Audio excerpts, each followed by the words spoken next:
If you're having trouble with too many offers or getting your offer accepted, you're going to want to watch this video.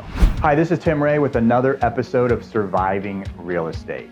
If you're getting tired of just showing buyers houses to not get them accepted, and you're wondering, where is the best place to spend my time? You're going to want to watch this video and find out other ways you can use your time to generate more business. So if you're like almost every other agent out there right now, you're putting buyers in your car, you're driving them around, you're looking at multiple houses if you can even get in the houses. You're dealing with multiple offers, you're dealing with escalation clauses, you're dealing with agents that don't want escalation clauses, you're dealing with listing agents that give you too much information or too little information, but all of it doesn't allow you to get the home secured for your buyer.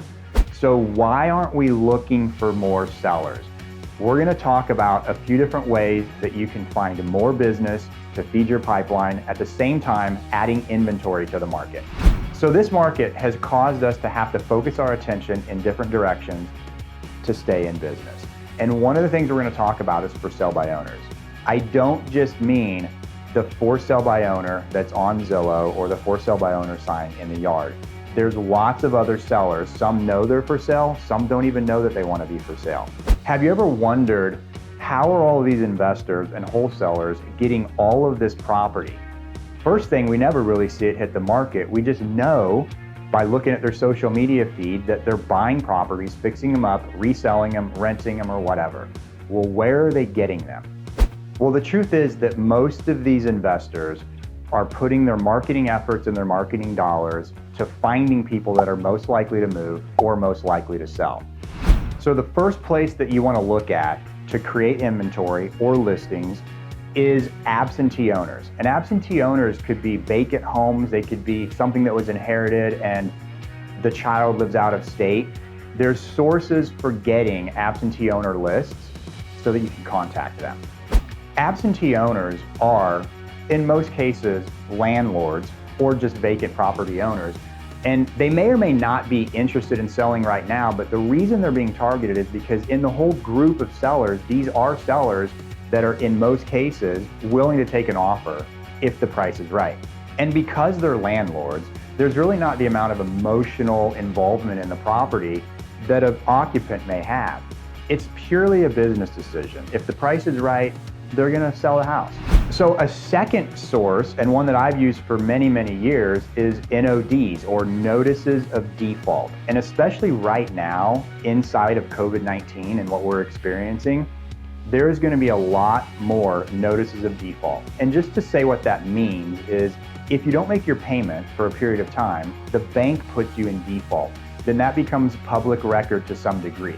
So you can find out people that might be in default or behind on their payments, and you could reach out to them to see if you could help them in any way. Now, the best approach with these particular types of sellers is, hey, I want to buy your house. So that's why it's really, really important that you could team up possibly with an investor. Maybe you don't have the funds or the money available to actually buy the house, but if you can find the seller that wants to sell, they're in most cases going to choose one of two routes: a cash offer or let you list the house. And that's why we've teamed up with investors as real estate agents to be able to offer multiple solutions to a seller that might be in distress. And the truth is, maybe 10% of all the sellers that you speak to are going to want to sell their home. That's why it's important as an agent to team up with an investor. And one of the best things that you can do is offer multiple solutions to a seller. And right now, the market's crazy, the market's hot. And a simple script would be, hey, are you looking for a cash offer? Or if you'd like to get a little bit more money, or possibly a lot more money, I could work with you as an agent to get your home listed. And finally, one last piece, why these sellers are so important, is how many buyers have you been working with that are tired of looking at stuff on the market because everyone else sees it? Well, if you can have conversations with sellers that might be interested in selling their house, but they don't want to list it, but they want top dollar, now you've got information of another seller that you can go shop out to all of your buyers and see if that property would work for them. Now you've just completed another transaction. So the one thing I want you to take away from this video is stop doing real estate the way you've always done real estate. Look at it from a solution solving position.